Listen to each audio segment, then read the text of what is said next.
Can I remind all participants that this meeting will be recorded and copy archived for future viewing. Could everybody mute themselves when not speaking?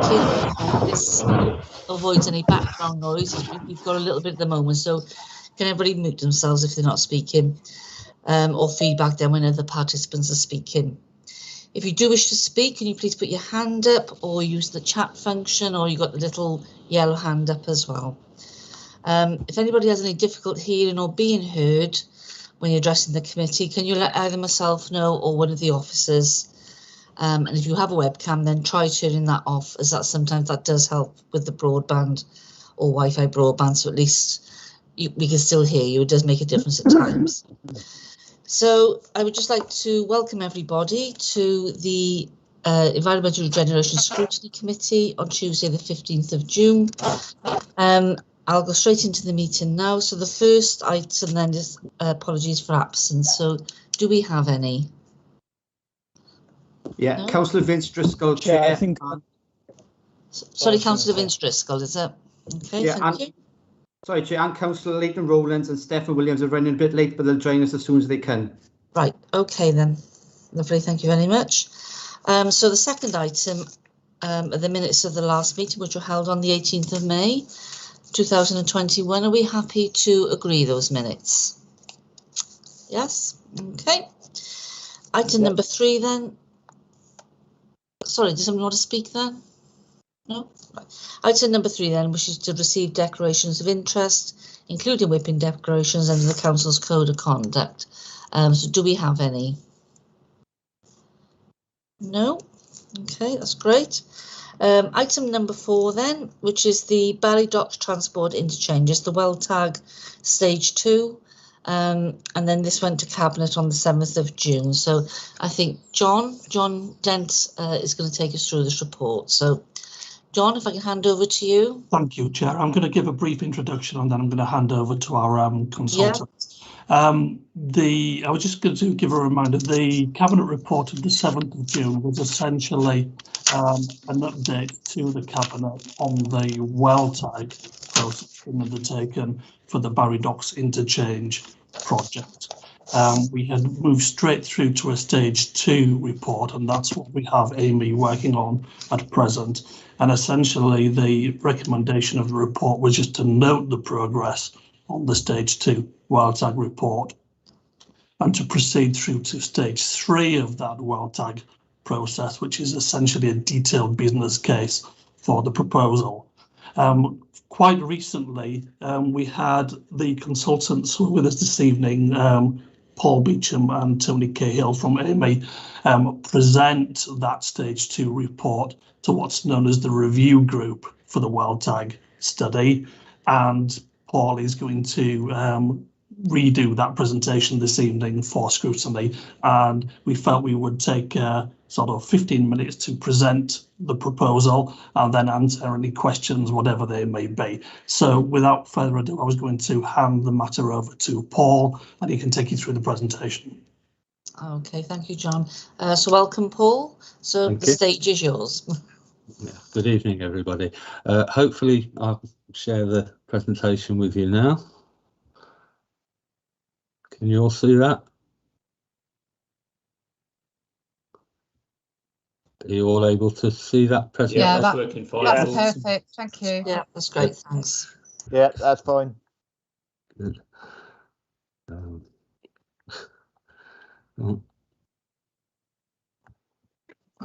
Okay, so that's the whole screen.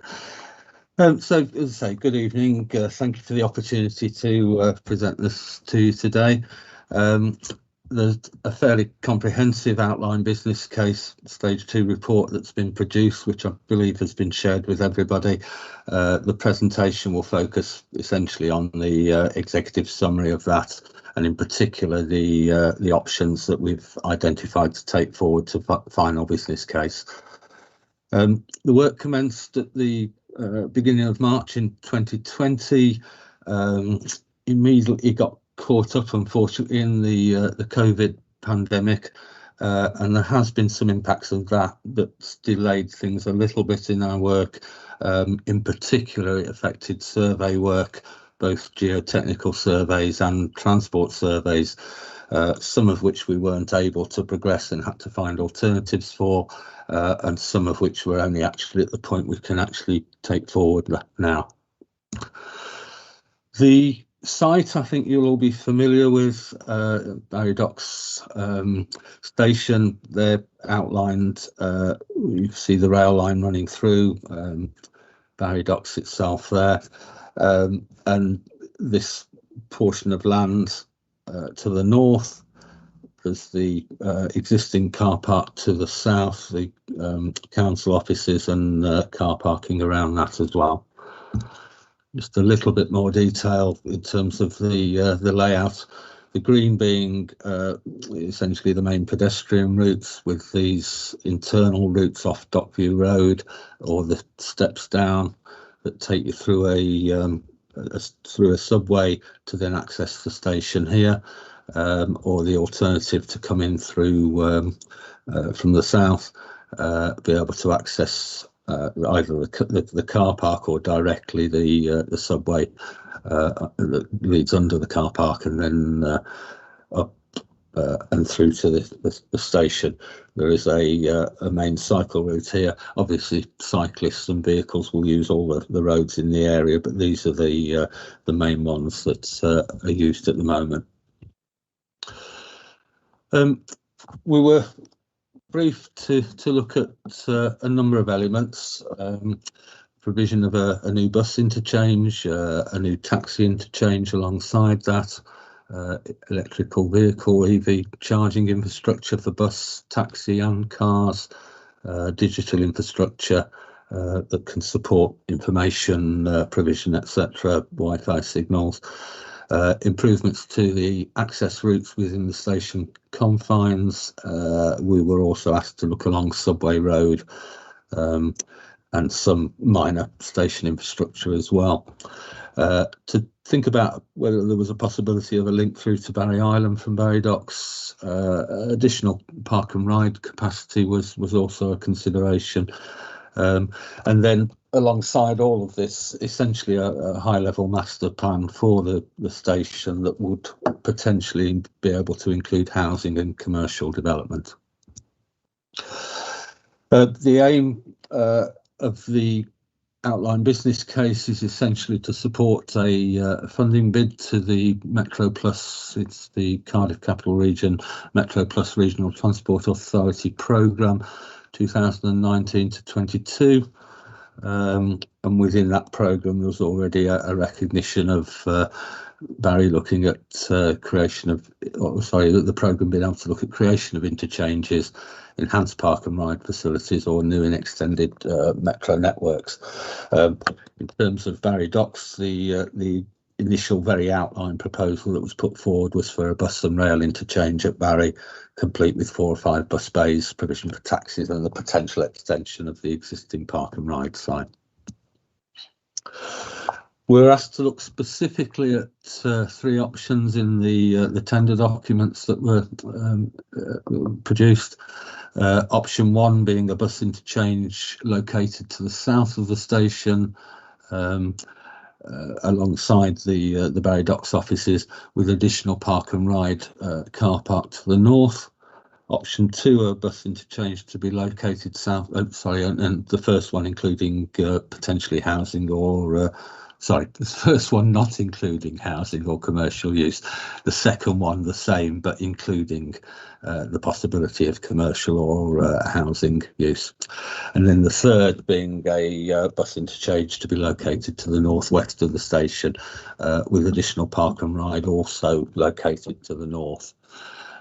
As we move forward through the business case, a further option 1A popped up, which includes the provision of lay-bys along the potential access road to the car park area. Essentially, it comes to a choice, interchange to the north or an interchange to the south, and just some of the sort of pros and cons, distinguishing features of that. An interchange to the north potentially offers the lowest cost option, the largest car park capacity, and possibly not much difference in it, a couple of minutes, but a shorter journey time for buses and cars to access it than having to come, as you can imagine, down Subway Road and round to access from the south. It also means there's potentially only limited improvements to the station access from the south if everything's coming in from the north, and there wouldn't be any active travel links across the site as a whole, joining the residential area and town centre to the north with the waterfront area to the south. And that context makes less of an impression as a gateway, and also offers less scope for future development. Interchange to the south gives an opportunity for a much more comprehensive interchange to be provided. It offers the greatest capacity for housing and commercial development. It's the most attractive to bus operators. Essentially, bus operators in the consultation were saying they really wouldn't be interested in using the bus interchange to the north, but they would consider using the one to the south if it were provided. It also means that you could establish active travel routes across the site, linking the north with the south of the site, so the residential area, the town centre, and to the waterfront. And it would ensure that the Barry Docks was able to present itself as the gateway to Barry very clearly, and still offers some greater scope for future development.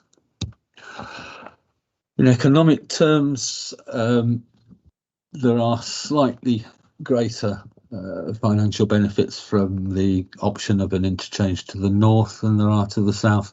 Not a great deal of difference between the two, to be honest, but slightly greater, mainly because of that slightly greater journey speed for people accessing the interchange and the car park. In terms of outputs, the options to the south all offer around 308 car park spaces. If we look at the interchange and the car park to the north, it's 371 in car park spaces, but the opposite is true in terms of housing. The interchange to the south would allow for a much greater number of housing than the one to the north. You can see the costs there, and about £1 million, £1 million and a bit difference between the options. In terms of a benefit cost ratio, we've still further work to do here, and it's partly due to some of the transport survey in particular being limited. We aren't able to access some of the degree of data that we might have done if we'd been able to do travel surveys, and that leaves us short of some data in terms of the calculations. We believe we can address that in the final business case. Perhaps identify further benefits that we haven't been able to identify so far. It's also the case that costs at the moment include an optimism bias of around 40% at this stage, whereas at the final business case stage that would reduce to something around 15-20% probably. So quite a significant change in the costs. The BCR at the very bottom there, including LVU, that's including the land value uplift that you get from housing, and if that's included, we get slightly higher BCR. And that's something we'll look at again in the next stage, alongside the benefits of EV charging, which we haven't been able to consider at this stage either. I think fair to say that economics isn't the only part of assessing the best option, and in terms of the option of the interchange to the south, it certainly offers a much better placemaking option. It certainly offers a much more sustainable option, and it supports a much greater level of sustainable transport provision, both in terms of active travel and in terms of the bus and taxi services.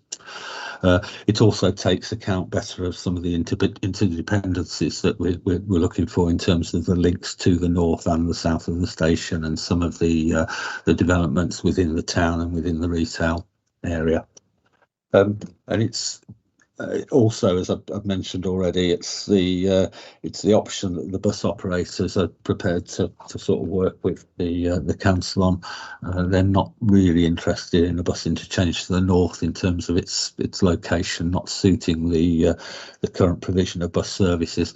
There is only one bus service at the moment that runs down Dockview Road, and that's a service on its way out of Barry, not within and into Barry. Doesn't come past the station on its way in. As a result of that, our conclusion was that the proposed options 1 and 2 should be the ones to consider taking forward. We say indicative there because we would want to do that slightly more. We do need to do the final surveys, which we haven't been able to do up to now, in terms of the ground, and in particular the ability for the housing that we believe can be placed on it. So that survey is about to take place, or has very recently taken place. I can't quite remember. Tony will be able to say. But that would be the options that we think are the right ones to take forward to the final business case. And as I say, at that stage, we can also complete some of the benefits analysis that we haven't been able to do up to now.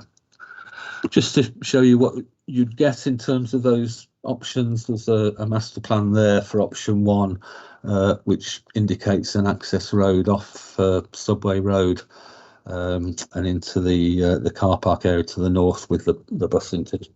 So the new car park area here with the bus interchange down to the south by the docks office. Option 2. An access route off Dockview Road rather than the one through from Subway Road. Again, the interchange to the south by the docks offices, and that just an indication of the layout of the bus interchange that you'd be able to place to the south. And that brings me to an end, so I'm happy to take any questions. Okay, thank you for that. Do we have any questions for Paul at this point? Councillor Robertson, do you want to ask something? Yeah, thank you, Chair. Just a couple of things. Firstly, what's a Sheffield stand? Oh, it's the things that you put a cycle against and lock it against. Oh, so right, okay. Seen them, it's a sort of a U-shaped bar that comes up out. It's a reverse U. Okay. So stainless steel. Where those Sheffield stands are on that little island on the interchange alongside the docks office, you've got some buildings there, which I believe when I was going through the text are commercial buildings. Is that right? Tony, are you able to help me with that? Sorry? Yeah, what we've shown obviously is with the design of the with the design of the bus interchange, it leaves a sort of useful area in the central area there for potential development. Now, one of the things that came back from the consultation from cycling groups was more secure cycle parking, and also the ability, given that the station doesn't currently have any sort of refreshment kiosk or anything like that for passengers, and we're led to believe at the moment it's unlikely to in the near future. It seemed an ideal area to consider some form of coffee stall, that sort of thing. So we worked with a company called Turley who do the master planning for us, and we sort of they created that sort of illustration of possibly what you could do with the area, but obviously that's still up for discussion as we progress the scheme. So in terms of the cycle parking, we traditionally have a mixture of Sheffield stands, which are the ones that Sustrans recommend. You can get bespoke ones and spend a fortune on some very nice cycle stands, but the fact of the matter is the Sheffield stand's recognised as the most suitable for the job. But also we're looking at more secure cycle lockers, given the feedback we were given, and that will be something that we'd be discussing with Vale of the Morgan officers as we progress the scheme. Okay, thank you. Now these buildings though, they can only be accessed by the looks of it by cyclists or pedestrians. Is that right? There's no allowance for parking by the looks of it. So, and it's an island. So basically, Yes, well, effectively in trying to design the bus interchange so that you don't have buses reversing to manoeuvre in and out of bays for safety reasons. So it leaves this space in the centre. So it could be used for further car parking. We could change the design so that you could have some car parking in there. But at the moment, we've shown it as a sort of mixture of a landscaped area and also potentially, like I said, for some sort of refreshment stall or a cycle hub, which is very popular to try and increase usage. Because one of the other things in terms of feedback was that cyclists complained that it was getting very difficult to bring bicycles onto railways, onto the actual trains now. So having a cycle hub, is obviously gives peace of mind, given that the cost of bicycles now is a lot higher than certainly when I used to ride one. And therefore, security is quite paramount really these days. Yeah, I understand that, but if you're going to have buildings there, which you presumably have employees in them and people who might not be on a bicycle or walking or getting off a bus might want to access, is it possible for traffic to get in there, or is that not, and park or not? There would still be access for vehicles because they need access to the existing car park there. So that park, the car park on the platform, just to the south, that would remain, as well as some potential parking slots around the council offices as well. It's just a matter of keeping the buses. The bus and cars would all come in through the access off the roundabout. The buses would then go round their bit in the interchange. The cars would carry on and go round the back of the council house. Okay, thank you very much. It'd be a bit of a pollution hotspot as well, wouldn't it? Okay, thank you, Andy. Right, John, did you want to come in before I bring Councillor Vince Bailey in? Did you want to come in? Thank you, Chair. I was just going to add to the comment that I think part of the discussion we'd had with the variety of stakeholders was obviously looking at active travel provision, and part of what we're hoping to develop in Barry and at this location is obviously further provision of the next bikes as we develop them through Barry. So as part of this location, we're looking at a location for those. And as I think, as Tony has indicated, the response we were getting back from a lot of the cycling groups was that they'd like to see some sort of cycling hub developed there, whether it be other higher up bikes. We're not that far from obviously Barry Island in this location. There might also be a demand for other touring bikes as well as next bikes. So we're looking across the variety of uses at the moment. We haven't, I suppose, determined what might go there, only that some form of further enterprise may go in that location. Moving forward through the funding, obviously, we'll have to determine in discussion with the Welsh Government whether or not the funding for the transport scheme funds that development or not. So that's part of that stage 3 business case, which we still need to put forward. That was all. Thank you. Okay, thank you, John. Okay, Councillor Vince Bailey, you're next. Yeah, thank you, Chair. It's probably quite a straightforward one, really. I just wanted to ask if someone could explain the term that you used, optimism bias, in the costings. Yes, it's a term that's used in the Department of Transport, both Wales and England, to indicate the level of potential level of potential to underestimate what costs might be. And there's a requirement in any business case at this stage to consider an optimism bias of around 40%. So I essentially the potential underestimate that you might make in setting out costs. So the costs we've set out are accurate, and then we have to apply this optimism bias of 40. Is it 40, 44%, Tony? Can't remember, one or the other. 44% to the costs that we've established.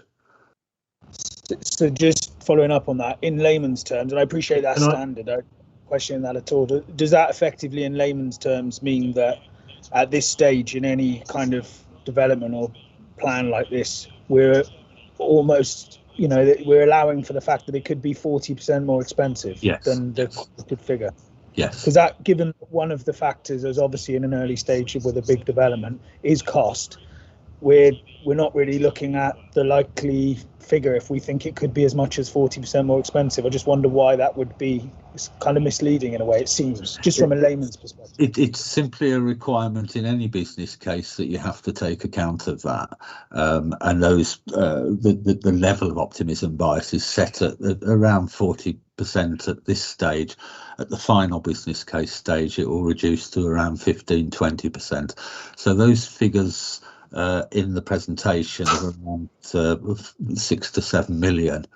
40% of that figure is that optimism bias.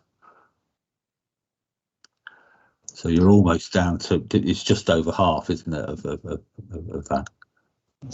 That's a big swing. Perhaps that's why. That's just, it's a standard requirement in the business case. That's the way we have. You often hear of government projects that are massively over cost, and I suppose that could be part of the reason if this kind of estimated cost is so much lower than it ends up being. It's meant to stop you doing that. It's meant to you know, you get your estimated figure and then you put the optimism bias on top, and that's supposed to take account of the potential for things to not be correct. So this estimate is higher. So the 7 million, for example, figure is higher than you hope it to be. Oh, yeah. I was reading it the other way around. Sorry. It's 40% higher than it probably needs to be. No, perfect. Thank you for that. Okay, John, did you want to just come back in on that? I was just going to add to the point, just a little bit of background for the councillor.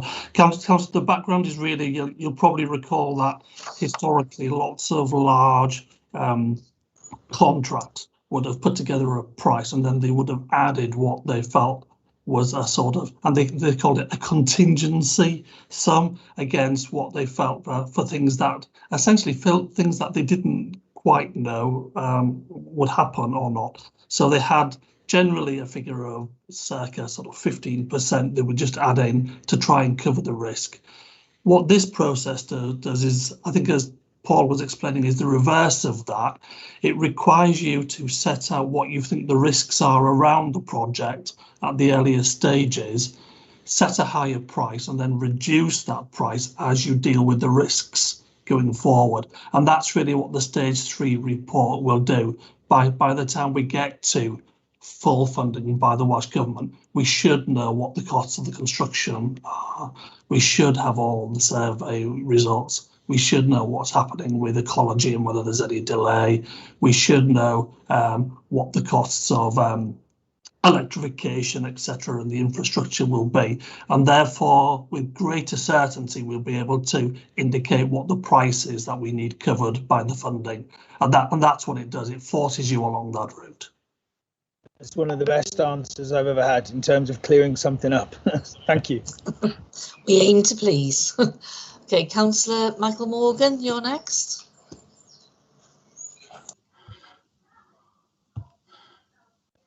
Right there. Right, just a very quick point that might not be going on a slight tangent, but the report explains how this interchange will assist existing destinations or whatever. Is there scope within this consultation to look at connections such as a bus service that goes down the 5-mile lane and serves other areas of the Vale? I know that's not strictly in this report, but at the moment there's no way to get from our villages to Barry, for example. And is that something that can be looked at in this scheme? Okay, Emma, have you got? I think you've. Yeah, sorry. Yeah, I've just you answered that one. Respond. Yeah, can you hear me? Yes. Can you hear me? Yeah. Oh, that's okay. Sorry, I've got new headphones in. Apologies. Yeah. So the straight answer to that is no. But obviously, we always look for potential opportunities to put new buses up in the 5-mile lane or from the 5-mile lane up to Peterston, Pendoylan area. But this particular interchange is more about building the interchange. The services that actually that go from there and come from there will be subject to a separate discussion. So I can take a note this evening of the councillor's request. and obviously we can consider that in the round with the other bus services that we deliver. Okay, thank you, Emma. Is that okay, Michael? Yes, thank you very much. Thank you, Emma. Okay, thank you. Right, I'm going to move back now to Councillor Robertson. Did you have another point? Yeah, thank you, Chair. I just wanted to be absolutely clear on this. So basically, if this goes ahead, it's actually going to be funded by the Welsh Government at no cost to the Vale. All stages of exploratory work, like Well Tag 3 or whatever, are going to be paid for by the Welsh Government or by the City Deal is as part of the Metro scheme. Is that right? Have I got that right? Emma, did you want to come back in with that one? Yeah, if that's okay. Thanks, Chair. So the actual funding for this at the moment is coming from City Deal via Welsh Government. Sorry, that sounds complicated, but that's how it's working. So we're having to bid to City Deal to get money for this scheme, but they're getting their money mainly from Welsh Government, if that makes sense, Councillor Robertson. So in terms of moving forward, we're under a very strict regime, I would say, and I think John will probably agree with me, of being checked at every possible stage as to how we're progressing and what the next stages are. So we have to justify at every stage our case for the funding. So whether that's for Welltag Stage 3 or whether that's for actually building the interchange longer term. So it's all subject to what I call a stage gate process. So every time we complete something, we have to justify to move on to the next part. So at the moment, we're at this stage.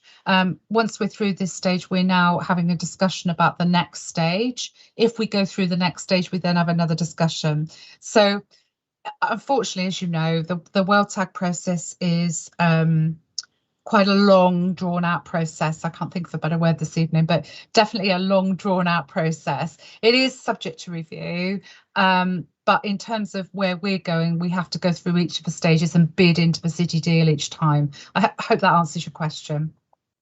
Yeah, so basically no cost to the Vale of Glamorgan Council other than the money the Vale of Glamorgan Council's already put into City Deal. Yeah, there's not, I'm going to give you an honest answer here. We're not at this stage, no. I'm not sure what will happen longer term, but obviously if there was any future implication for the council's pots, or if we had to put any money in, whether that's through Section 106 match funding or another pot, we'd obviously have to come back and get that agreement. So at this stage, no, but I don't know what's ahead. The pot that City Deal has got isn't necessarily sufficient to cover all of the projects that might go forward in the region. So it's a stage at a time. At the moment, we're not paying for it. With the exception of obviously my time, on it as an officer, but otherwise we're not paying for it. Okay, thanks, Chair. Does that make sense? Yeah. Fantastic, Chair. But could I just ask Emma? Could I just ask Emma whether this scheme is contingent on the Metro scheme going ahead?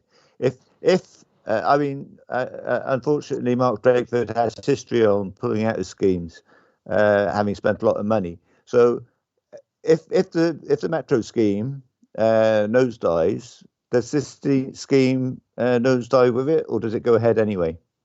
Well, this scheme actually has a bit more history than that. It is contained within the adopted local development plan as a site for an interchange, the details of which obviously aren't fully detailed within that local development plan, but it does have a statutory basis. So that's the first call.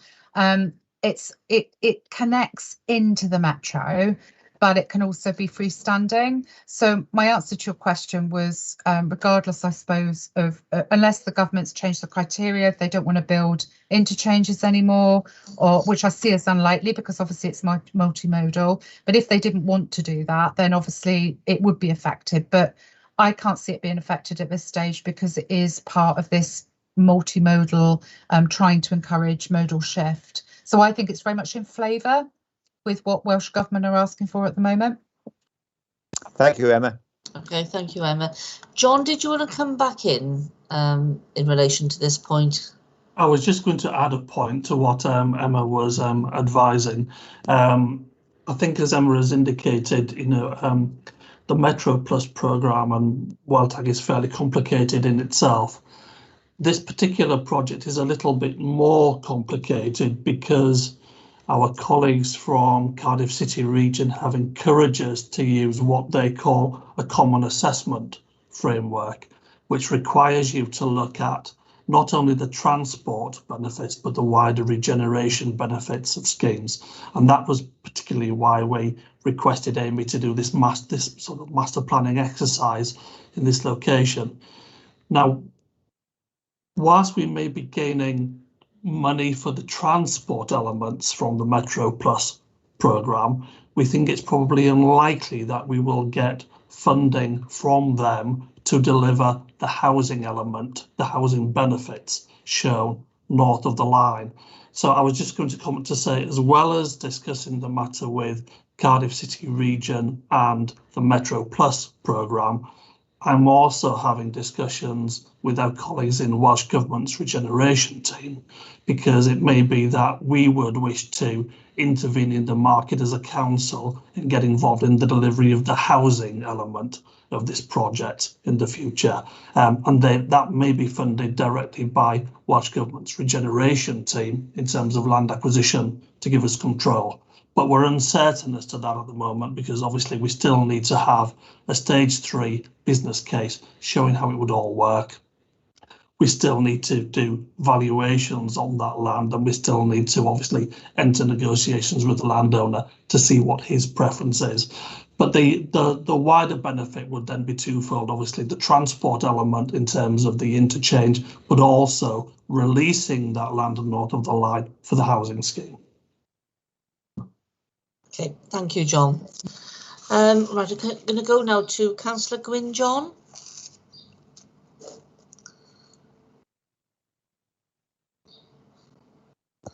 Gwyn, you're on mute. Yeah, I'm back in. Okay. Thank you, Madam Chairman. Andrew actually asked a few of the questions I was going to ask, but I just wanted to ask from John or Emma, how confident are you that this scheme will go ahead? If you get everything right on stage 3 and it goes down the line, how confident are you that we will get the cash to do the scheme? And what sort of time frame are we looking at? Okay, Emma, did you want to come in to answer that one? Yeah, it's a bit of a crystal ball question, but I'm happy to try and give it a go. At the moment, I'm quite confident, because I've looked at the other schemes within the region that would be competing for the money, and I think this particular scheme has a lot of benefits over other schemes, and also it's not quite there in terms of planning, but it's not far off, and some of the other schemes are a lot further behind us. So from that perspective, I'm quite optimistic. In terms of timing, City Deal are really pushing us to get stuff, they keep calling it shovel ready, but get things on the ground ASAP, and at least by the end of or by 2023. So we've really got a couple of years to solve perhaps the planning permission issue, to look at perhaps the regeneration benefits, etc. So at the moment, I would say I'm confident. But obviously there's still a few hurdles, Councillor John, as you know, with projects that we've got to go through. Thanks very much. Thank you. Okay, thanks, Gwyn. Okay, Councillor Pam Drake. Yes, I've only got one comment. This is a good proposal which should enhance the travel in this area, but I don't want to see this development belittle or obscure the docks offices. This building is a beautiful building that's been with us now for over 120 years. Okay, we nearly lost it in 1984 through a fire, but you know, we need to protect this building because it stands out and everybody loves this building. Okay, thanks, Pam. Marcus, did you want to come in to respond to that? Thank you, Chair. Yeah, it was just to say, obviously, that these are very strategic proposals, which are at a high level at the moment. Emma referred to the fact that there would need to be a planning process followed. As part of that process, any buildings that go on that site and actually the proposals themselves for the interchange will be properly assessed. They'll have to be assessed having regard to their impact on the listed building. So there are, as Emma set out, a number of hurdles that need to be dealt with before we get to the point. But certainly, I would hope that they're very preliminary drawings that have been put in front. They're almost diagrammatic in many ways to give an idea of what could happen. But during the course of this, the determination and actually the development of the proposals, I'm sure we'll be talking to the city deal and others about what needs to go there, Amy and others about what needs to be put on the site, so it doesn't harm the setting of the listed building. That's good. Okay, thank you, Marcus. Okay, well, I've got no other speakers.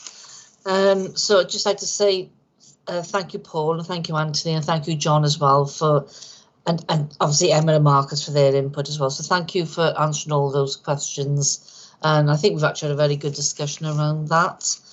Now, this has come down from Cabinet, and they're asking us what they're looking for is to support taking forward option 2 in principle, because obviously this is only the well stage 2, but obviously it needs to be agreed then to go on to the stage 3.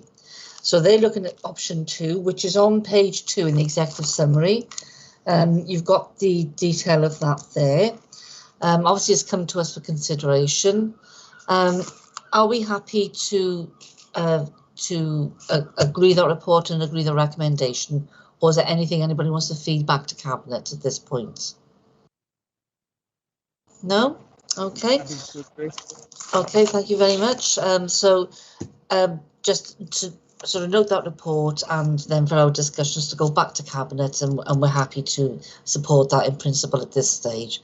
So as I said, thank you again, Paul, Anthony, John. So it sounded like the 3 apostles then, didn't it? So thank you for that. Obviously, if you'd like to stay for the rest of the meeting, it's entirely up to you. But thank you for your time attending and meeting with us this evening. Thank you. Thank you. Goodbye. Goodbye. Thank you very much. Bye. Okay, thank you very much. Bye. Thank you. Bye-bye. Thanks. Bye. Bye-bye. Okay, we're going to go on to the next item then, which is Project Zero. It's the draft climate change challenge plan, and I think it's Helen Moses and Tom Bowring. They're going to take us through this report. So Tom, I'll hand over to you in the first instance, and look forward to the presentation.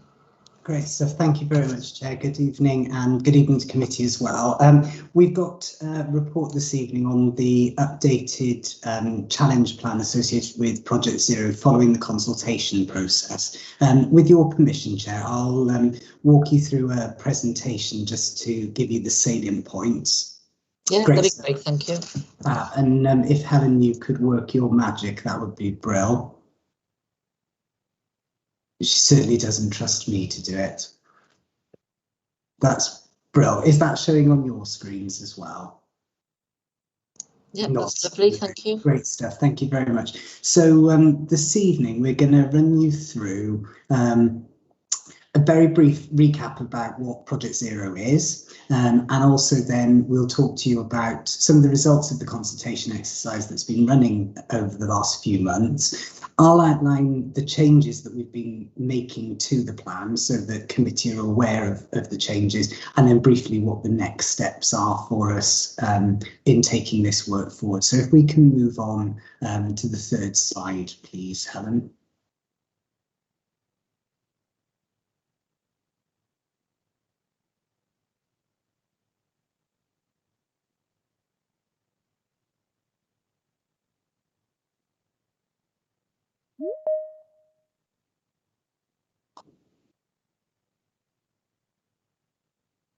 Is that slide moving for you, committee? It's not moved on, is it? No, it's not moved at all, Tom. Are you having any luck, Helen?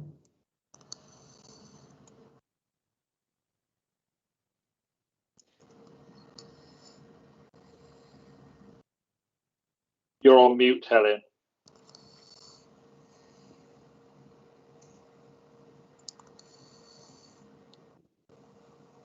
That moves now at all? No, I tell you what, if you stop sharing, Helen, and I'll share the slides if that's useful. See if it will let me. Apologies, committee. Okay, no problem.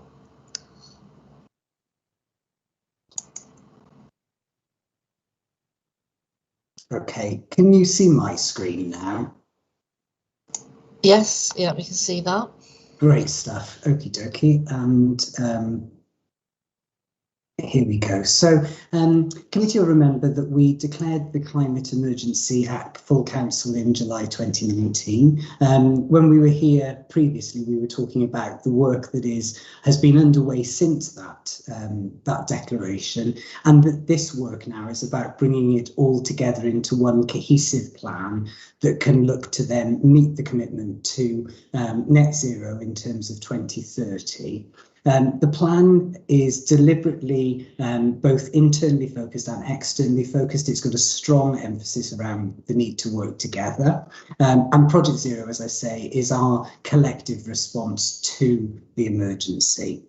So just a really brief recap, you'll remember that the plan has been structured around these three different arenas. So fulfilling our responsibility to current and future generations, demonstrating strong leadership by the organisation, and things that we can do to make a difference now. When we went out to consult on the challenge plan, we had 18 challenges, which outlined step by step what we would be looking to do to meet each of those challenges. The plan includes reference to the significant work that's already underway as part of Project Zero, and it's very wide-ranging. So it includes references to aspects of our work and operations like transport, waste, land, buildings, energy and food. And finally, the plan describes how it all fits together, and that's the purpose really of Project Zero, to make sure that this is having the collective impact that it needs to, as well as the governance arrangements, and obviously committee are an integral part in oversight for Project Zero as well. So I'll hand over to Helen at this point just to talk us through the various aspects that we've had in terms of the consultation exercise.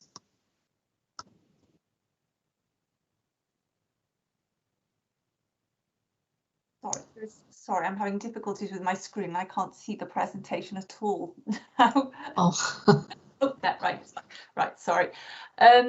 Okay, so we ran the consultation from the end of March until the middle of May, and as you recall, we came to the Scrutiny Committee to talk you through the draft plan at that stage. We communicated the draft plan to a range of different partners as well as the public. So that went out through emails from the managing director to all town and community councils, the public service board partners, housing associations, and through sort of third sector contacts as well, to really try and reach as many people as possible. We also asked people across the range of services to forward details on to their contacts as well, so that we could have that wide range of input. We linked in with the youth services and the Vale Future Plus Strategy Forum, and really tried to promote the survey as much as possible to try and get people involved in the consultation. So there was a range of different approaches. We had an online survey, we had some Twitter polls, as well as the online discussion groups as well. There was also an email box, so if people just wanted to send in comments to us, they could just send in general comments to us as well, and we could build those into the consultation and feedback response. So if you can move on to the next slide, please. So in terms of the response that we had to the consultation, we had 132 responses to the survey, and of those, 98% people did think that the council should be leading by example in terms of encouraging people to make changes in response to the climate emergency. To accompany that survey and really try and increase the level of input that we had to the questions, we ran a series of 18 Twitter polls through the period of time. We had a really good response to that. As you can see, 2,703 votes to that, and the questions we asked through those ranged from questions about what the council should do, but also we were asking people about what they would be prepared to do or what they had already done as well, and across the range of topics from land, food, buildings, energy efficiency, again sort of trying to break down the topics so that people could engage. We hosted some online Zoom sessions as well to try and reach people and actually have a bit more of a discussion about the issues. So we had the session which was organised through the youth services, so we could talk to young people about the issues, and we focused on waste and food with that. We also had a session with the 50+ forum, and then we did 4 online sessions that were promoted to the public and to our partners as well.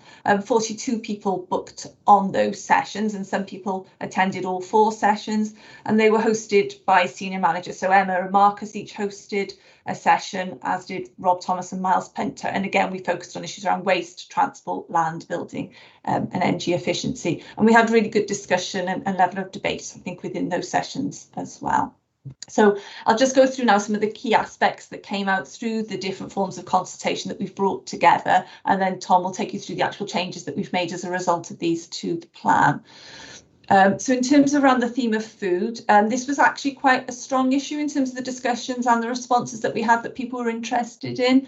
Quite a lot of interest in terms of growing own vegetables and being able to do that, and young people learning skills around that, but also in being able to buy more local produce and shop locally. So the sort of 2 benefits around that would be in terms of the distance the food has travelled, but also the distance people would travel to make the purchases as well.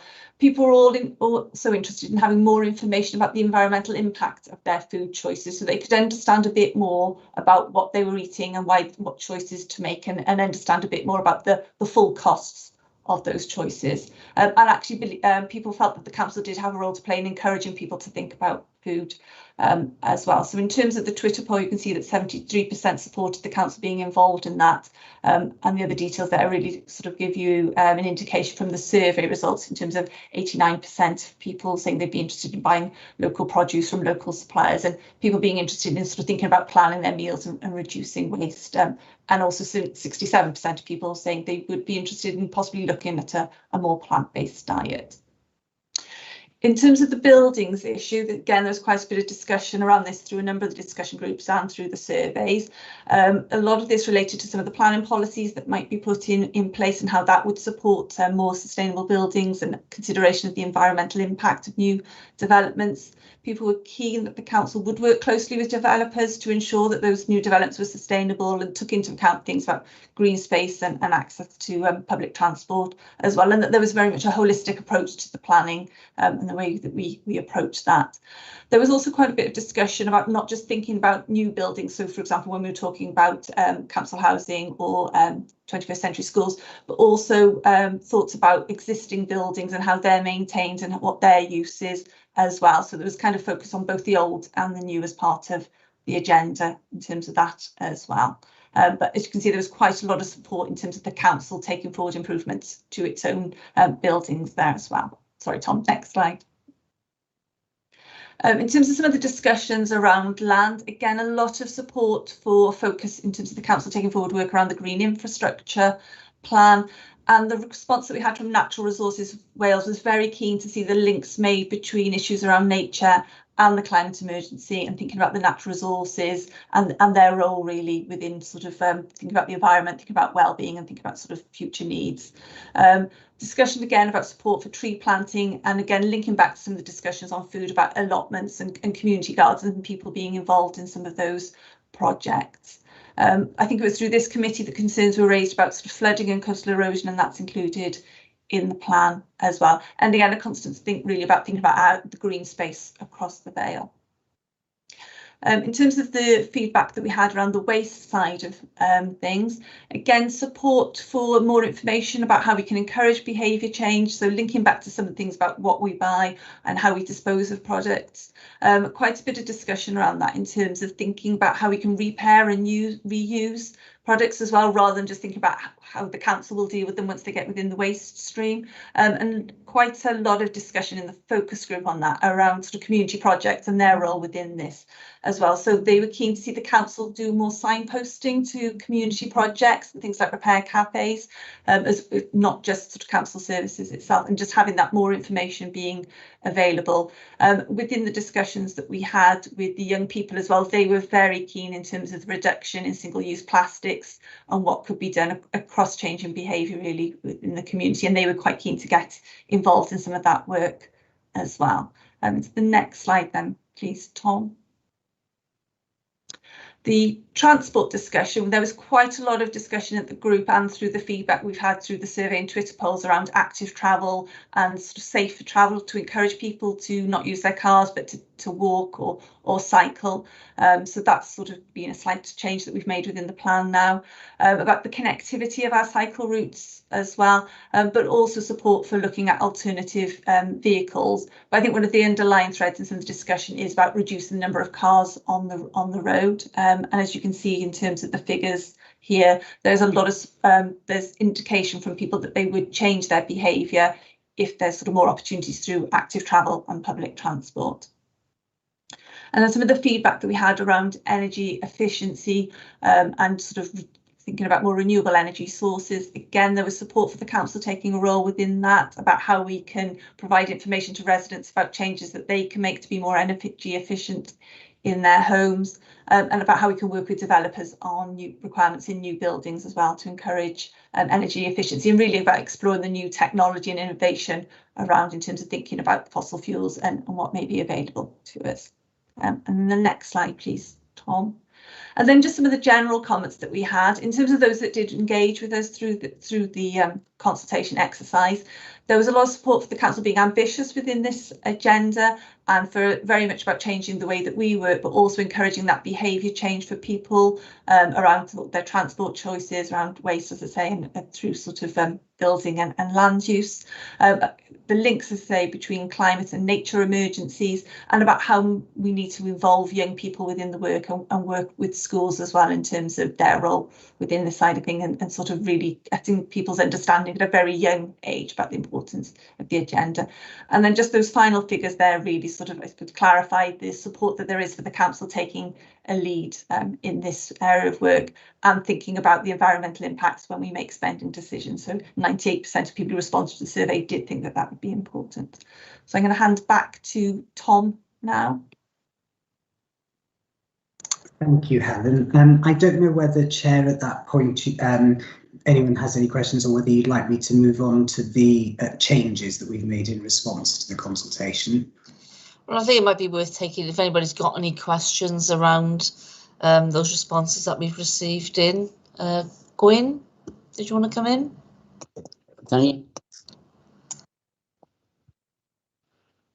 Thank you, Chairman, very much. I've taken part in this consultation previously on this, Tom, as you're aware. But what I'm a bit concerned about is the number of respondents we've had. Because quite honestly, it's very, very poor to see that the number of people in the Vale are not really interested in climate change, but it would appear by the responses we've had, which I think is very, very sad. Quite honestly, when you look upon it, you know, people should be taking an active part in this, and they're not. I mean, when you look at the figures we've got in, and when we're talking about 93%, we're looking at 93% of the figures we've had in, obviously. But I'm sorry to say that the Vale of Glamorgan public don't seem to be showing, and I don't really know the way to get more people involved and interested, because you're working very hard, all the staff are working hard on this, and we're not getting the responses that we should be getting. And you know where I stand on all this. I contributed to the last discussion we had. And quite honestly, there's so many issues that need addressing, but I'm afraid many of the public are not getting involved. Thank you, Tom. Okay, thank you, Gwyn.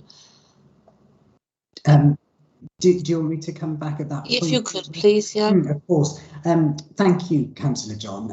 I think the point that you raise is a really important one, and I guess it's important for us to recognise that, yes, we had 132 responses to the complete document, if you like, and when we saw that we were having that sort of number of responses, that was the reason for pivoting and using things like those Twitter polls. And what was interesting is when we ran those over the sort of 2.5 week period, we saw several hundred people often getting involved in specific aspects of the climate change response. And I think one of the things that we've taken away and we've discussed both within my team, but also at SLT, is actually there's an importance here about so much of our work impacts on Project Zero. So when Emma was talking about the previous item, for example, there are aspects that contribute to Project Zero and have an impact on this work. So what we need to do, I think, is have an ongoing conversation, be open to listening to different views at different points, and taking all of that feedback on board on an ongoing basis. Because yes, one consultation is really important at this stage to get the plan right, but then it's about engaging and involving people on an ongoing basis. And yes, absolutely, we want to see as much feedback as we can. Okay, thanks, Tom. Okay, I'm going to bring Councillor Andy Robertson in next. Thank you, Helen. Thank you, Tom. Thank you, Chair, for letting me in. I think you probably know my views on climate change and global warming, but I'm going to stick to the text here. If it's okay, I'd like to ask you 3 questions. The first one is about locally produced food and the move. This is all very laudable. I think it's great, but the problem is, and I think I can speak on behalf of farmers, being a farmer here, is that all the local abattoirs are closing. So basically, when we sell our beef off, it goes to a big abattoir, and then it goes to supermarkets, etc., etc. So you're not getting the sort of local distribution points aren't there anymore. There's local markets have been closed down. We've lost loads and loads of our small markets like Cowbridge, etc., so that they can be built on with houses. So I mean, wanting people to go and use their allotments and grow vegetables is great, but that's no way to feed a country. We've been here before in the 1930s when agriculture. Oh, also, I mean, actually, it's government policy to virtually stop farmers farming. They don't. They want farmers to start setting aside land, retiring early. All these are actually stated government policies. And they're not going to encourage the production of local food. We've also got a situation in the country at the moment where there isn't anybody to pick the food because nobody in this country will work for £20 an hour, apparently. Okay, so that's one point. Second point is, do you think it's environmentally sustainable for us to build 10,000 houses in the current LDP? You know. We can't just keep talking about the environment and how we're looking after the environment.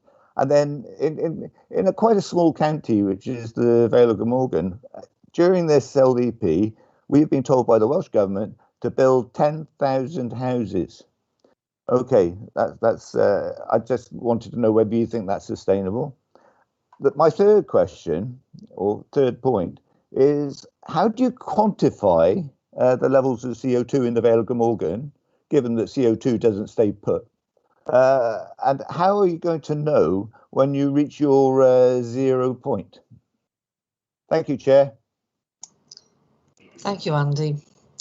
Right, who wants to take the first question raised by Councillor Robertson?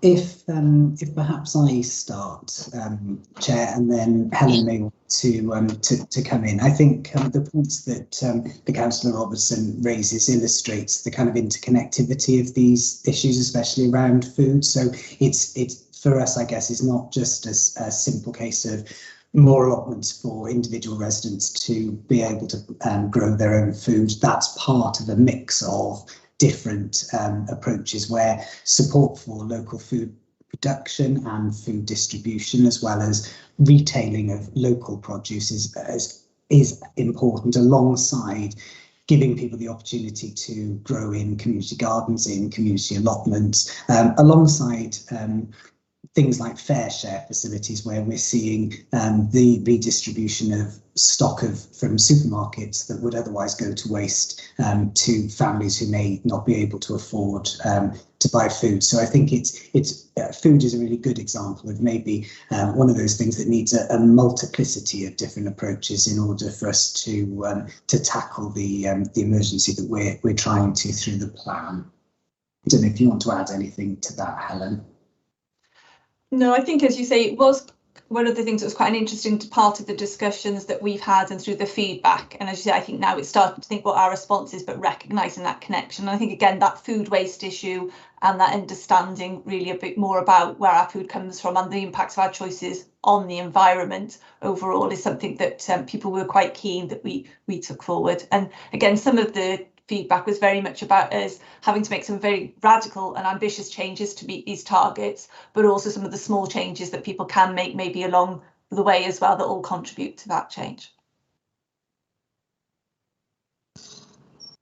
Okay. Marcus, did you want to come in next?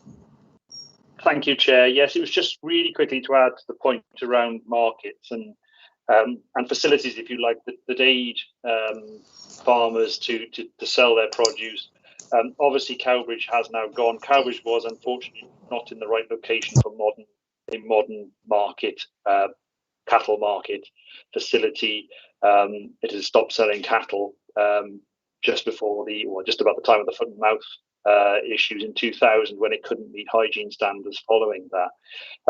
And actually, Wales is not served. Councillor Robson is very right. Wales is not served very well, considering it's proportionately it's a large producer of meat. That isn't served particularly well by markets. But one of the things we are trying to do as a council, working with Welsh Government, because it's something, a lot of these things, and this is the important point, are not something the council itself can solve. But what it needs to do is to show leadership and work with others to try and facilitate solutions to those problems. We're working with Welsh Government around that issue around markets and where farmers can sell their produce, looking at possible sites, not necessarily in the Vale of Glamorgan, but in locations which are very accessible to certainly farmers in the Cardiff City region and just beyond. And we will be supporting Welsh Government any attempts they make to help facilitate that. But again, it's the role we play, and I think Tom would echo that. It's a lot of these things are not necessarily things we can deliver as a council, but we can play a role in helping to facilitate their delivery. Okay, thank you, Marcus. Okay, so Councillor Burnett, I've got Councillor Liz Burnett there, the Cabinet Member. Did you want to come in relation to answering Councillor Robertson, or did you want to speak separately? A bit of both. I think Councillor Sivanyanam was before me, so I'm happy. Yeah, okay. Okay, Councillor Sivanyanam, did you want to come in next, Ruba? Yes, thank you, Chair. Okay. Just firstly to comment on Councillor John's comment on the consultation. Tom and I have an ongoing conversation about consultation and how we make it effective, and I think that is an ongoing job of work that really still does need to be done. But what's good to hear is that actually the plan, and this is what I heard, Tom, so you can correct me if I'm wrong, that the plan is that that it will be subject to to ongoing consultation. So you want it to be a sort of a evolving project is what I heard and what I hope. So that's just the comment on the consultation, because I do think it is really important that we do reach as many people as possible. But my comment was going to be really around we heard lots of this is about changing the way people live their lives and how they, people individually need to make changes. And, we as local government, Welsh Government, Westminster Government need to put in place sort of enablers for people to enable people to make, because some of those changes will be hard for some people, some won't be so hard for other people, but we need to put those in place.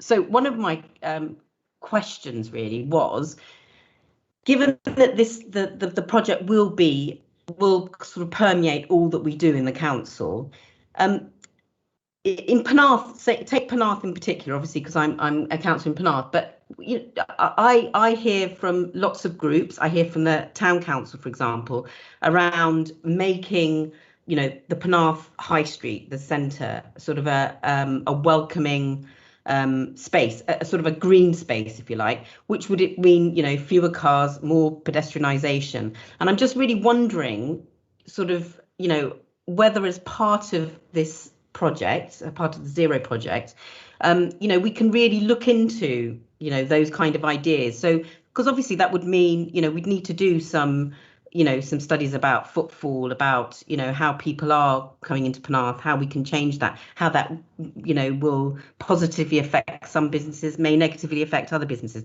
you know. So it's really whether, you know, whether there are resources, if you like, to be able to do that kind of project seriously, because post-COVID, we really do need to, you know, we have these resilience forums, but we really do need to make our high streets like Penarth. Oh, sorry, Ruba, we've lost you there then. That might have been good for some, but post-COVID, we need to, you know, we really do need to show leadership, I think, and in making some of those sort of bold, ambitious, you know, decisions. So that's just one element. So it was a comment sort of and a plea and a question, I guess, because, you know, I talk to lots of local Penarth groups who I know have fed into the consultation and Penarth Town Council about, you know, ways that we can, you know, take that forward. And I suppose my final point really is picking up on Councillor Robertson's point at the end. Despite him being a climate change denier, I won't mention Brexit in any of that, but how are we going to measure our, you know, the sort of the carbon footprint? You know, where are we now? You know, we know where we want to go, and what are our measurements going to be? How are we going to measure it? Does that make sense? Okay, thank you, Chair. Thanks, Ruba. Marcus, did you want to come in first to respond to Ruba? Yes, if you like, what I'll try and do, I hadn't responded to Councillor Robertson's second question about the LDP because I thought we were dealing with the first bit, so I do apologise. Oh, sorry about that. Yeah. No, that's okay. That's fine. So I'll deal with the local development plan issue, and then I'll move on to just finish up with Ruba's questions around the town centres, and I think they're both pretty relevant. Yeah, so in terms of the LDP. Obviously, Councillor Robertson raised the issue of the numbers of houses that have been approved and is that sustainable? Now, first things first, obviously the LDP was adopted as a document in 2017. The plan itself went through what was called a sustainability impact appraisal and assessment, and at that time it was deemed to be sustainable. So those numbers of houses had gone through, the numbers of houses proposed had gone through a long, detailed process, public inquiry, assessment by an inspector, obviously were based on figures that were to some regard given to us by Welsh Government and other interested parties, but ultimately had been through a very long process to come to that point. We're talking about the plan being reviewed this year. Starting this year, that review will take a number of years to come to fruition. As part of that process, undoubtedly, it will have to go through its own sustainability impact appraisal again. The figures upon numbers of houses that will have to be found going forward will be different to the figures that were identified in the current plan. So I think it's fair to say it will not be the same situation as last time. I think it's also fair to say that when we look at these things in the round, it doesn't work if you just pick one thing out. So if you just pick housing numbers out, for example, on their own and identify them as an issue, you know, you need to take account of the fact that actually new quality housing is desperately needed for the residents of the Vale. There are figures which prove that, and there are numbers which prove that. And we would look as a council, we have to look to make sure that housing is provided. But ultimately, it has to be provided in the most sustainable way possible, and that it doesn't harm in a way that doesn't harm the environment as much as possible. And we can never say it's never going to harm it, but actually going forward, I think it's becoming much more important that it doesn't. So I think really the only answer I can give to that is that as we go forward, each of these allocations and housing housing numbers will have to go through an appraisal based on the current set of circumstances at that time. Tom made a very good point, I think, and this was picked up by Councillor Sivignam, that the the plan, these Project Zero plan, is not necessarily a document you produce and then you stick on a shelf and there we are, it's done. It's an evolving plan that will change. Technology will change it. The situations will change it, and I think that's something we need to take into account. Unfortunately, with local development plans, they're not quite the same. They are a document that you produce and it goes through a long, drawn-out process and lasts for a number of years and then starts again. But the final answer to that question is that when it went through that process last time, it was deemed to be sustainable.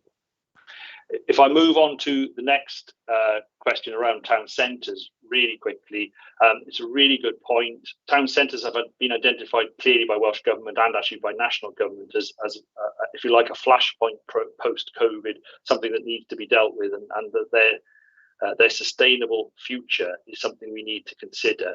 I think what I would say, and this is more broader than just singling out a single town in the Vale, we will need to use the statistics to focus on those towns which are struggling the most, and to ensure that those towns that are struggling the most are, if you like, supported and helped to get through the issues, because we only have limited resources. And you know, we will use the information we have. We have considerable information about footfall, about vacancy rates, about what shops are closing, what shops are opening. Welsh Government has just, for example, supported us in a bid to install more footfall counters in other locations in both Barry and some of the other town centres. As a council, we've identified Penarth and Cowbridge as well as Barry as important town centres going forward. So these issues will be considered. I think that the key, though, is that we will try to support or provide the most support to those towns which are struggling the most, because clearly that will be the most important issue going forward, and those will need the greatest amount of support. Okay, thank you, Marcus. Tom, did you want to come in and add anything? Just in terms of the final points that both Councillor Signanam and Councillor Robertson raised in terms of the reporting of and measurement of our carbon emissions, so the size of the challenge, if you like,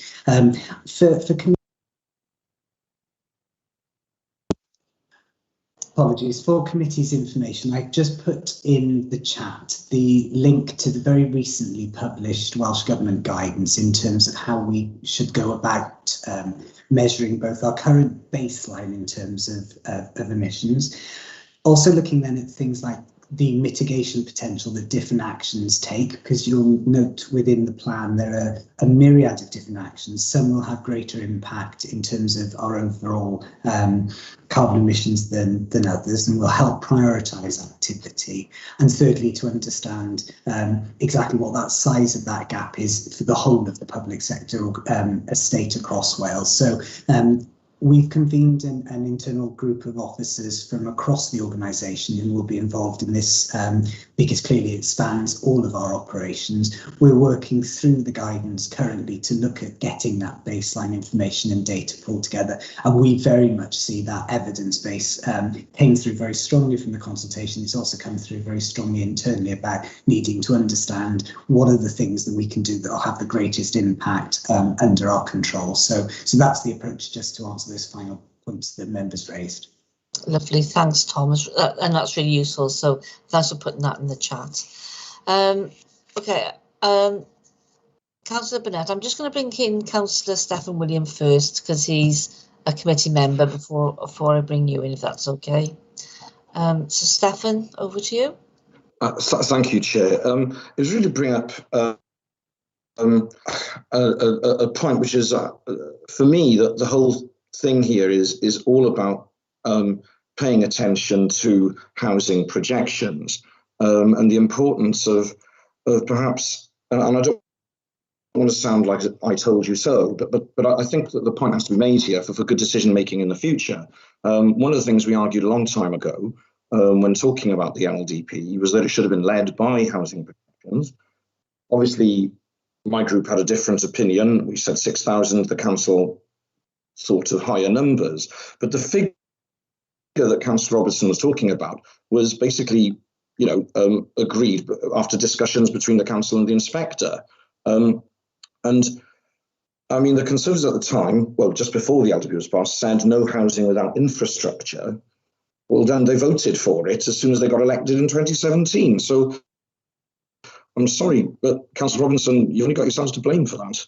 And I think, sorry for making a blunt political point, but my bigger point is that we should be looking at housing projections and basing it on that, because all the other finery of, as Ruba was mentioning about the centre of Penarth and so on, if you've gone and plonked 10,000 houses on there already, it kind of prevents you from doing as much as you wanted to do.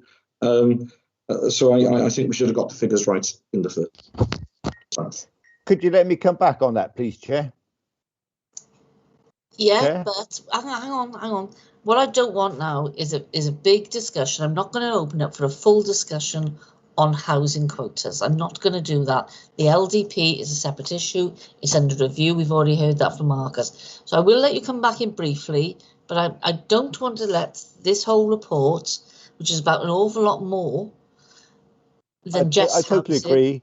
I totally agree. So but I'm only going to go explain very briefly, and then I want to talk about okay. the other Stephen William just made a very political point there. Yes. As he knows very well, we wrote, as soon as we got into office in 2017, we wrote to the Welsh Government and said what would happen if we refused to pass the LDP. They said, we will send in our inspectors, pass it, and charge the Vale of Glamorgan for the privilege. So actually, Stefan, what you should be doing is blaming the Labour administration prior to ours, who spent 4 years, not 5 years, not publishing their LDP. And when they did, it's pretty much the same as Gordon Kemp's LDP in 2012. Okay, Thank you. I'm going to close that down. Okay, thank you very much. Councillor, Councillor Bailey, did you want to come in again? Is it if it's around housing? I don't want a big political discussion around housing. I totally understand. Look, I was going to say much the same as what Andy said. It's just broadly speaking, I totally agree with Stefan's sentiment on the LDP. And as Andy made the point, we had that letter on the eve of the day that we voted, and we were told in no uncertain terms that we'd face legal action. So it's a point of clarification, because I've been very vocal. Many of us very vocal about the issue. It's not really, it's pointless that it's been brought up now. It's disappointing, but I just felt that it had to be addressed and answered. Okay, thank you. Right, I'm not talking any more about housing in this discussion around our climate change report.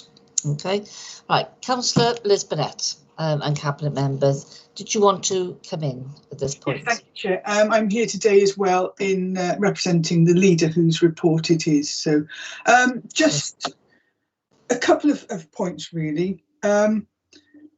We heard earlier questions about why people haven't engaged.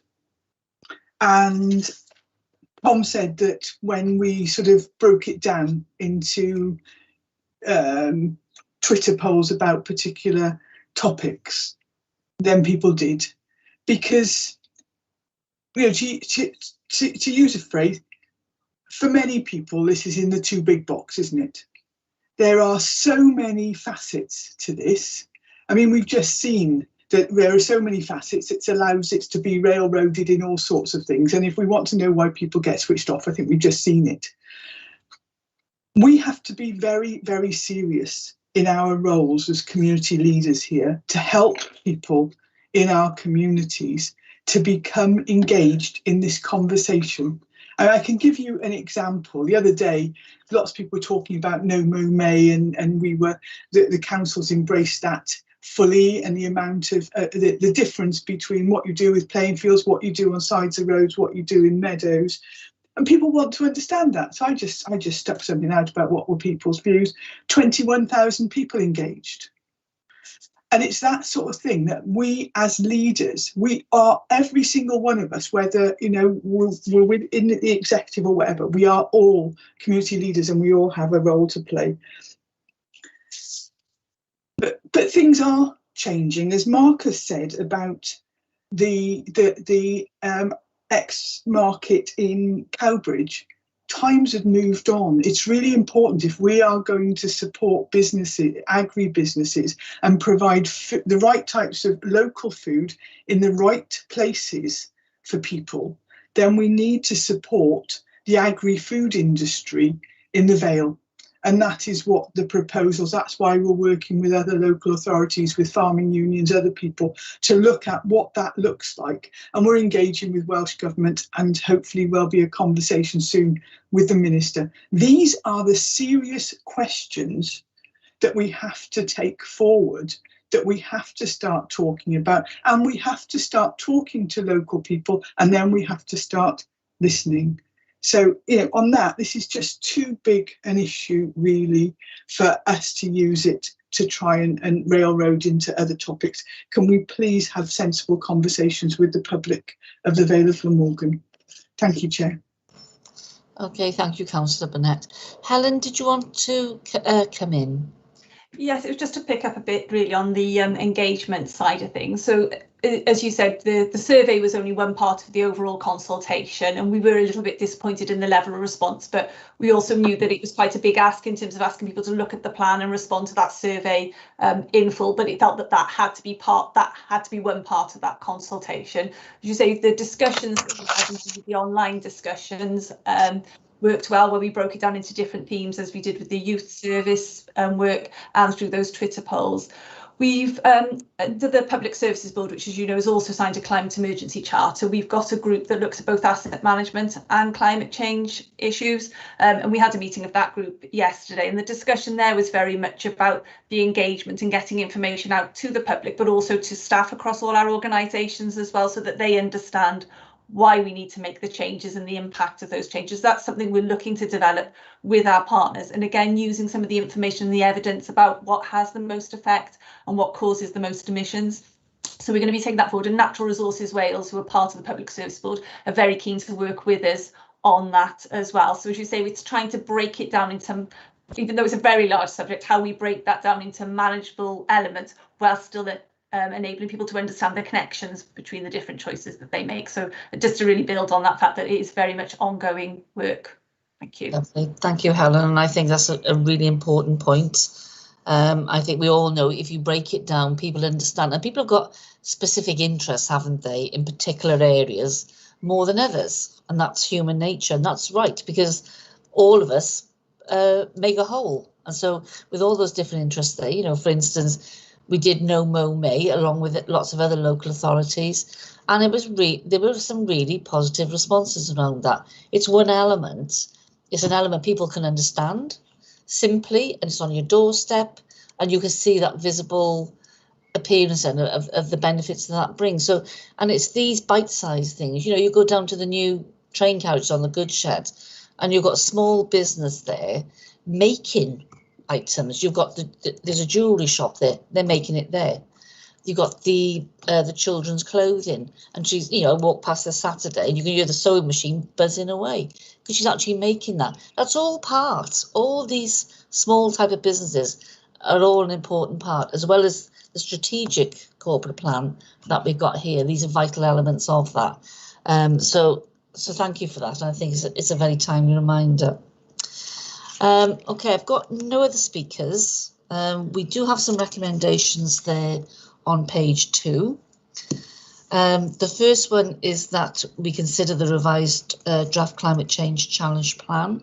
Oh, sorry, Tom, I forgot we haven't finished, have we? I do beg your pardon, because you were going to talk about the changes. No, are you okay if I summarise the changes? Yes, I do. Sorry about that. That's okay, no problem at all. Bear with me a second. I'm just going to share my screen again.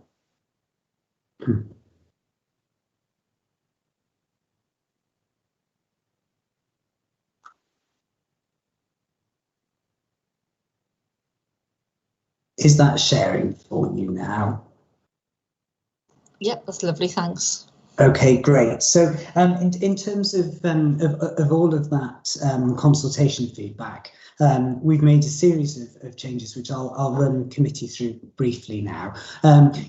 Some of this is just kind of procedural stuff. So the forward previously was in the managing director's name because we were in the pre-election period when the consultation launched. So that's now in Councillor Moore's name. We've also included reference to the Future Wales, the National Plan for 2040, which is a Welsh Government plan in terms of some of the context. And we were talking earlier about the Welsh Government Guide to Reporting on Emissions, and that's been included in the plan now, as well as updating some of the engagement section, reflecting the work that we've done in terms of consultation. We've also included a glossary of terms.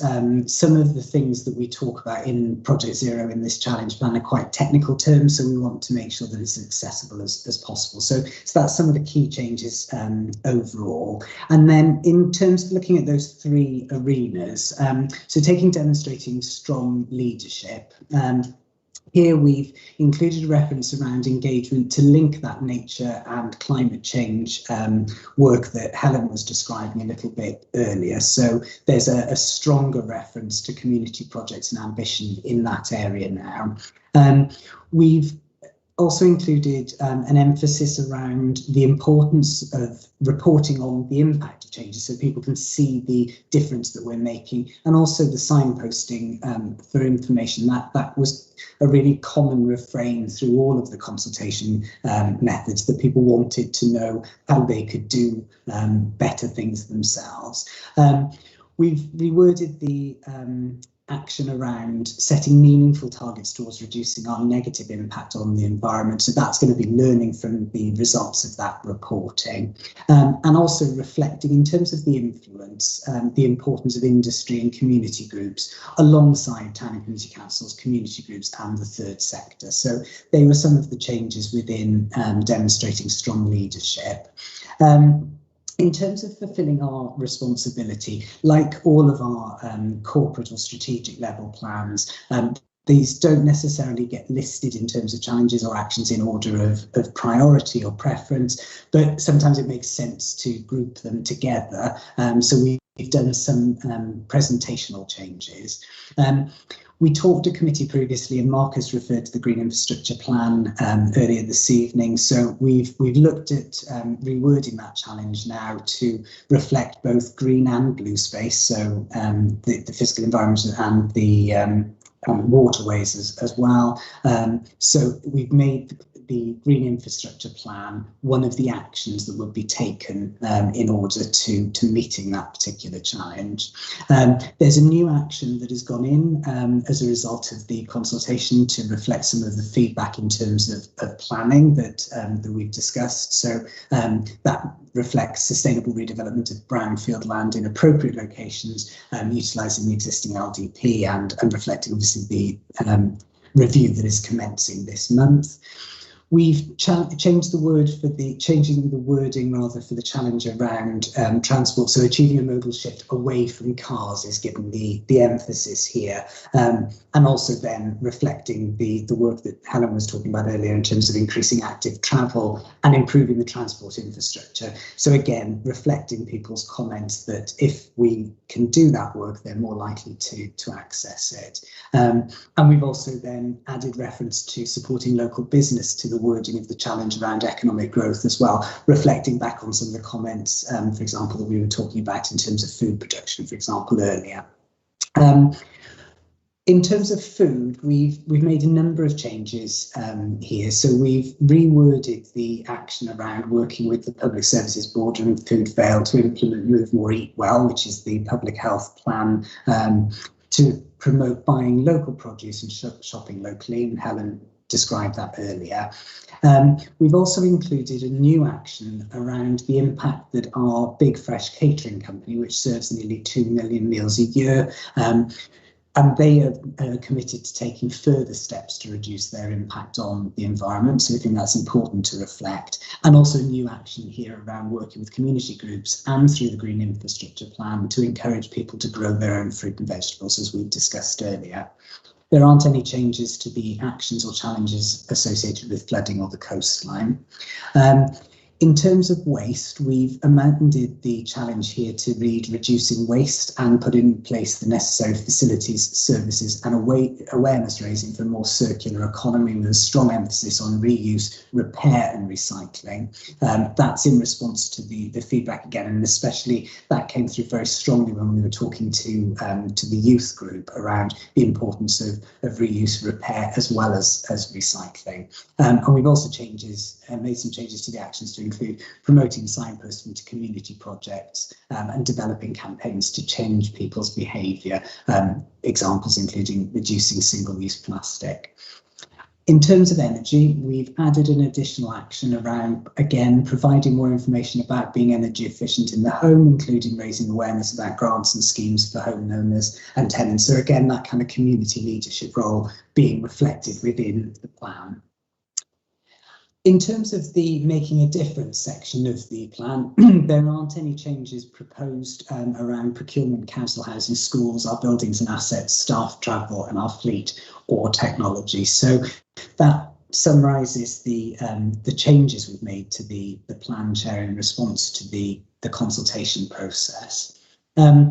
And we've talked a little bit about this, so I won't spend too much time on it, but it is just to reinforce that point around the importance of ongoing engagement as we recognise it in response to the feedback that we've had. So we were delighted to be invited by Barry Island Primary School, for example, to join their inset day. Both the managing director and myself joined an all-staff briefing, and then a series of colleagues joined breakout groups throughout the day. And that was planning for an enrichment week where the whole school are going to be looking at opportunities that they can make a difference associated with Project Zero, and putting together some resources that can be shared with other schools. We've written to all schools in the Vale, extending a similar offer, and we're being contacted and we're working with them, and I hope that we'll be able to put some really innovative resources together that can be shared across all of our schools. Community groups, we know, play a really vital role here. We've had some information this week about some available funding from Keep Wales Tidy, for example, and we're looking to work with community groups on how we can best utilise that. We've got a series of sessions starting next week to talk with town and community councils about how they can get more involved in the work of the Public Services Board, and one of the key aspects of that is around climate change. Helen mentioned the charter that the PSB has got, and obviously Project Zero is ourselves. So we are very much looking to work hand in glove with town and community councils on this agenda. And Councillor Burnett talked as well about the importance of an ongoing conversation with the public on bite-sized, accessible issues that people want to engage with us on. And that's very much what we're looking to do as we take the plan forward. So just finally, Chair, the next steps for this, we're obviously bringing it to your committee and also to Corporate Performance and Resources tomorrow evening. Your comments and the plan will then go on to Cabinet on the 5th of July for approval. And then following that, subject to their approval, we'll proceed to full council on the 26th of July for endorsement. So the next steps that we're going to be looking to do is make sure that we start to put in place the arrangements that we can to make sure we absolutely deliver on the commitments that we've set ourselves here, continuing that conversation, building relationships, trust and confidence with our partners and the public, definitely strengthening the evidence base so we understand the impact of our work, and transforming how the organisation works in order to respond to the climate change emergency. So that's the end of the slides. Okay. Thanks, Tom. That's really good, and it's really great to hear those updates. Okay, Councillor Robertson, did you want to make a point or ask a question? Well, I presume the next thing you're going to do is ask us to pass this, to agree it. I'd like it noted that I can't agree with this document on the basis that I feel that it's based on a number of flawed premises, and that it doesn't go anywhere near far enough to protecting the environment of the Vale of Glamorgan. Thank you. Okay, thank you, Councillor Robertson. Could you put that in the minutes? Could that be in the minutes, please? Yes, yeah, we can. I can include that. That, you know, if the committee agrees to the rest of it, and we can exclude you from that and make a note of your comments. Okay. All right, so we've got the recommendations there on page 1. I say the first one is that we consider the revised draft climate change challenge plan, which we have done. That we note the feedback received through the recent consultation, which is taken from 24th of March to the 12th of May. And yes, I agree, there were low numbers, but as we said, it's a live document and it's still moving forward. And that we also note the ongoing engagement work being undertaken as part of the work around Project Zero. And I think this next part now, where you're going to be, you're talking to schools and presenting there, and town and community councils, is a very important part. And I think what we have established here tonight is that we can't do it all. We have to link in with others then for everybody to deliver it, but everybody to play their part. And then the last recommendation is that we note the new Welsh Public Sector Net Zero Reporting Guide issued by Welsh Government on the 24th of May, as described at the body of this report. And obviously we've got the link there that Tom has very kindly put forward for us in the chat. So apart from Councillor Robertson, is everybody else happy to agree those recommendations? Yes? Okay. And Councillor Robertson, we will make a note in the minutes then of the concerns that you raised. Okay. Thank you, Chair. Okay, no problem. Okay, I've got no other items on the agenda this evening, so like a big thank you to Tom and to Helen for coming along, and for Emma and Marcus as well. So thank you all for your really helpful input into the meeting this evening. So I'd just like to thank you very much for that. I say I've got no other items which are under part 1 or any other items under part 2. So I'd just like to wish everybody a good night and see you all at the next meeting.